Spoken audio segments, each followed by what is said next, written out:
Hello students, welcome to law student helping hand. Law graduate के लिए निकली है स्टेट बैंक ऑफ इंडिया में लो ऑफिसर की वैकेंसी। ये वैकेंसी आपकी अभी अभी आई है और इसकी जो ऑनलाइन अप्लाई करने की डेट है उसकी बात करें तो आपके ऑनलाइन एप्लीकेशन फॉर्म स्टार्ट हो चुके हैं और ऑनलाइन अप्लाई करने की लास्ट डेट जो है आपकी वो आपकी 14 जुलाई है 2026। ये आप देख लो यहाँ से 24 जून 2026 से आपके फॉर्म स्टार्ट हो गए हैं और 14 जुलाई आपकी लास्ट डेट है। आपकी इसमें दो पोस्ट आई हैं। एक एक पोस्ट आपकी असिस्टेंट मैनेजर लो की और जो सेकंड पोस्ट है आपकी वो है डिप्टी मैनेजर लो की। तो इसमें जो आपकी असिस्टेंट मैनेजर लो की पोस्ट है इसमें आपकी मिनिमम जो एज है वो आपकी 25 ईयर होनी चाहिए और मैक्सिमम 32 ईयर्स होनी चाहिए। आपके पास लो डिग्री होनी चाहिए और जो प्रेफरेंस उनको दी जाएगी जो 5 ईयर इंटीग्रेटेड लो कोर्स जिन्होंने किया होगा। आपका इसमें एक्सपीरियंस भी लगेगा और जो एक्सपीरियंस आपका मिनिमम 2 ईयर का होना चाहिए एज एन प्रैक्टिसिंग एडवोकेट। बार के अंदर भी हो सकता है आपका, इसमें आपका किसी लॉ ऑफिसर की तरह कहीं और लीगल डिपार्टमेंट में भी हो सकता है बैंक्स में और किसी डिपार्टमेंट्स में भी आपका हो सकता है। लेकिन आपका मिनिमम 2 ईयर का आपके पास एक्सपीरियंस होना चाहिए असिस्टेंट मैनेजर लॉ की पोस्ट के लिए। और फिर आपकी जो सेकंड पोस्ट है वो डिप्टी मैनेजर लो की है। इसमें मिनिमम एज आपकी है 25 ईयर और मैक्सिमम एज आपकी 35 ईयर। इसमें भी आपके पास लो डिग्री होनी चाहिए और इसमें आपके पास एक्सपीरियंस 4 साल का होना चाहिए एज एन एडवोकेट या as an law officer in any commercial bank और एनी शेड्यूल्ड कमर्शियल बैंक।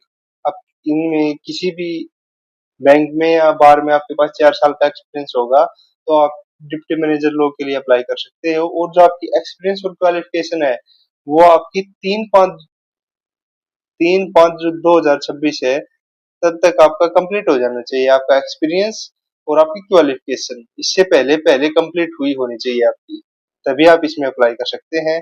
और जो आपका एक्सपीरियंस है वो आफ्टर इनरोलमेंट होना चाहिए as an advocate with bar council. तो आप इस बात का ध्यान रख लेना। और आपको कहाँ अप्लाई करना है? आपको अप्लाई करना है sbi.bank.in पे। यहाँ जाके आप अप्लाई कर सकते हो और ये आपकी परमानेंट पोस्ट है। काफी अच्छी पोस्ट है ये आपकी। और इसके अदर क्वालिफिकेशंस और पोस्ट वगैरह देखते हैं हम इसकी। तो आप इसकी नीचे आओगे तो आपको पोस्ट दिखाई देगी, असिस्टेंट मैनेजर लो की पोस्ट है आपकी। इसमें टोटल पोस्ट 20 है, जनरल की 9 है। बाकी आप देख लेना जिस हिसाब से इन्होंने दे रखी हैं। और जो डिप्टी मैनेजर लो की पोस्ट है इसमें आपकी जनरल की 20, टोटल आपकी 27 है और जनरल की आपकी 12 सीट है। और इसमें जो बैकलॉग की वैकेंसी भी है दो, वो आप देख लें। तो ये इसकी आपकी पोस्ट थी असिस्टेंट मैनेजर लो की और डिप्टी मैनेजर लो की। और बाकी हम इसकी आगे देखते हैं अदर डिटेल्स की। इसका एग्जाम कैसे, मतलब क्या इसमें एग्जाम का पैटर्न रहेगा, क्या आपका सिलेबस रहेगा। आपको अपना एक्सपीरियंस और तो पता ही चल गया होगा कि इसमें जो मैनेजर की पोस्ट है उसके लिए 4 ईयर का एक्सपीरियंस है और जो आपका असिस्टेंट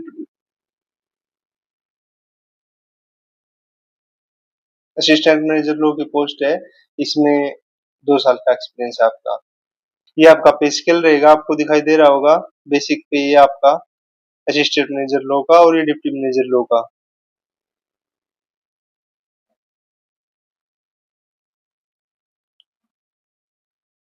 अब हम आपका सिलेक्शन प्रोसेस देखते हैं कि आपका सिलेक्शन प्रोसेस क्या रहेगा। तो जो आपका सिलेक्शन प्रोसेस है वो रिटन टेस्ट और इंटरव्यू, जो सिलेक्शन प्रोसेस है वो रिटन टेस्ट और इंटरव्यू के बेस पे होगा आपका। और आपका जो रिटन टेस्ट है वो कंडक्ट किया जाएगा अगस्त मंथ के, टेंटिवली अगस्त मंथ में आपका जो रिटन टेस्ट है वो कंडक्ट होगा।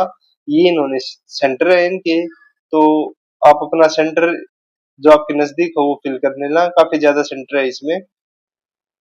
आपका जो टेस्ट है वो ऑनलाइन होगा, ऑफलाइन आपका टेस्ट होगा नहीं। Online written test examination will consist of the objective type test and descriptive type test. आपका जो ऑनलाइन टेस्ट होगा उसमें ऑब्जेक्टिव क्वेश्चन भी होंगे और आपके डिस्क्रिप्टिव क्वेश्चन भी होंगे। जो ऑब्जेक्टिव टेस्ट है वो आपका 50 नंबर का होगा और जो डिस्क्रिप्टिव टेस्ट है वो आपका 50 नंबर का होगा। और इसका पैटर्न क्या होगा एग्जाम का, तो जो आपका ऑब्जेक्टिव टेस्ट होगा उसमें आपकी रीजनिंग आएगी और इंग्लिश आएगी। रीजनिंग आपके आएगी 25 क्वेश्चन और जो 25 नंबर के होंगे, और जो इंग्लिश आएगी वो आपके आएंगे 35 क्वेश्चन जो 35 नंबर के होंगे। और इसमें मिनी जो आपका टाइम रहेगा वो 45 मिनट्स रहेगा। और जो आपका डिस्क्रिप्टिव पेपर होगा वो प्रोफेशनल नॉलेज का होगा, जिसमें जो नंबर ऑफ क्वेश्चन है आपके वो 50 रहेंगे और मैक्सिमम मार्क्स आपसे 50 रहेंगे इसमें। और ये आपका 45 मिनट्स का रहेगा। जो आपका ये जो है ये आपका क्वालिफाइंग नेचर का पेपर है, और ये आपका जो मेरिट है उसमें काउंट नहीं होगा।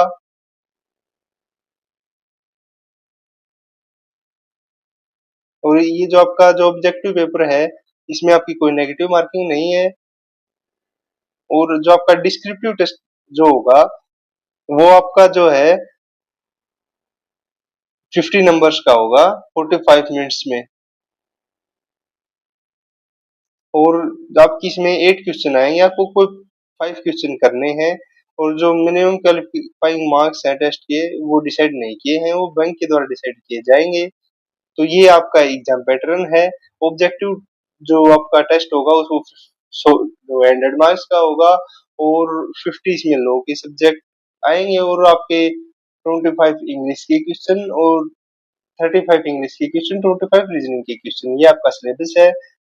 और मेरिट लिस्ट जो आपकी बनेगी तो वो आपकी बनेगी आपका जो रिटन टेस्ट होगा 70% उसके नंबर और 30% आपके इंटरव्यू के नंबर, फाइनल मेरिट लिस्ट से बनेगी इसमें।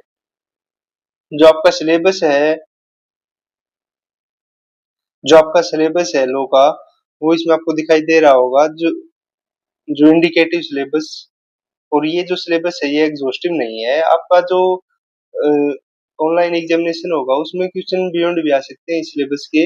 ये बस खाली इंडिकेटिव सिलेबस है। तो इसमें आपका constitutional law, administrative law, financial sectors laws, procedural laws, new labour laws और principle of the statutory interpretation and legal drafting ETC. ये आपका इन्होंने बस इंडिकेटिव सिलेबस दिया है, जो कंप्लीट सिलेबस सिलेबस है वो नहीं दिया है। लेकिन फिर भी ये आपका जो सिलेबस है ये है इसमें। और जब आप फाइनेंशियल लॉज और प्रोसीजर लॉज की बात करें, प्रोसीजर लॉज में आपका बीएनएसएस और आपका सीपीसी ये सब आते हैं। और जो लेबर लॉज है आपके, जो न्यू लेबर लॉज आए हैं वो, तो इसमें सिलेबस आपको थोड़ा जुडिशरी से अलग देखने को मिलेगा थोड़ा सा। तो आप इस हिसाब से अपनी तैयारी करें, इस सिलेबस के हिसाब से। और फिर भी आप एक बार इसका जो सिलेबस है कौन कौन से इसमें सब्जेक्ट होंगे वो एक बार आप देख ले। और इसकी जो फीस है आपकी जो वो 750 रुपीज रहेगी जनरल, ओबीसी और ईडब्ल्यूएस कैंडिडेट्स के लिए। और जो 80 और एसटी पीडब्ल्यू कैंडिडेट्स है उनके लिए कोई फीस नहीं है। तो आप जिनको अप्लाई करना है वो अप्लाई कर लें। 14 जुलाई इसकी लास्ट डेट है। अगर आपको कोई अदर इन्फॉर्मेशन चाहिए तो आप वीडियो में कमेंट कर सकते हो और टेलीग्राम ग्रुप में मैसेज कर सकते हो। ये एडवर्टाइजमेंट आपको हमारे टेलीग्राम ग्रुप में मिल जाएगा, वहां से जाके आप इसको डाउनलोड करके अच्छे से रीड करके उसके बाद अपना फॉर्म अप्लाई कर लें। और इसकी लास्ट डेट 14 जुलाई 2026 है। Thank you.